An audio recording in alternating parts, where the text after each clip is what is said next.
90 Day Fiancé star Greg Chillak has been criticized for his lack of enthusiasm on the show. But has the New York man found a job now? Greg hails from Islip Terrace. Greg's partner, Joan Kruchov, is from Kampala, Uganda. Greg ended up visiting the country after becoming friends with a man who owned a safari company and invited the American man to Uganda. Greg saw Joan within the first hour and a half of his arrival in Uganda while checking into his guest house. Greg and Joan didn't stay in touch despite having a great conversation. However, Greg received a friend request from Joan a year and a half later. They began chatting, and he soon traveled back to Uganda to propose to Joan on her birthday. On paper, it looked like the perfect 90-day fiancé love story for Greg and Joan. While Joan had a bachelor's degree and was the director of an NGO, Greg was jobless and living in his mom's house, where Joan would have to follow some strict rules to survive. Greg's love for cooking began with him watching his Italian mom cooking various delicious meals at home. Greg wanted to put all his energy into making a bakery. He was seen distributing loaves of bread he had made to his friends,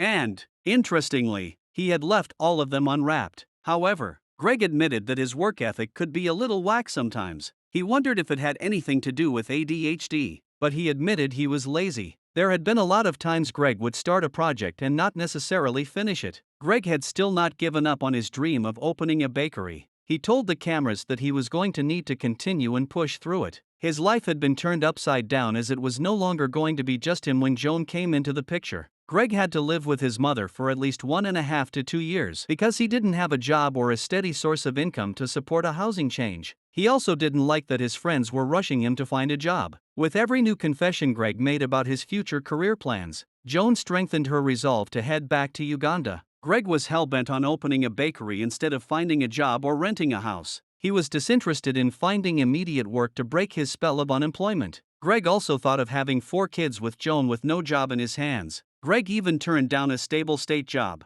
citing a lack of passion. Meanwhile, Greg also had to pay dowry to Joan as per her culture. Joan had not told Greg about the dowry since she knew he was not financially stable. If he didn't pay, he'd be disrespecting Joan's family and her father's last wishes. Joan wanted Greg to man up because she declared she wouldn't marry him if he didn't pay the dowry. The situation was stressing Joan since America was the land of opportunities and Greg hadn't used it to his advantage. He wasn't taking work seriously. Joan loved Greg, but she was also ashamed of telling her family about the situation. However, Joan and Greg have gotten married as per online clues. An article by Greater Long Island from March 2025 confirms that Greg has found a job since he married Joan. He is now working as a freelance plumber. Greg also has a page for his bakery on Instagram called Dobro Bakery. He has been actively taking orders for Easter treats this time around. Greg has a variety of flavors and dessert loaves on offer, from cinnamon raisin swirl to dill and Havarti cheese. Joan has been helping Greg build his business from scratch, and the 90 Day Fiancé star even directed fans to her in case they wanted to place orders.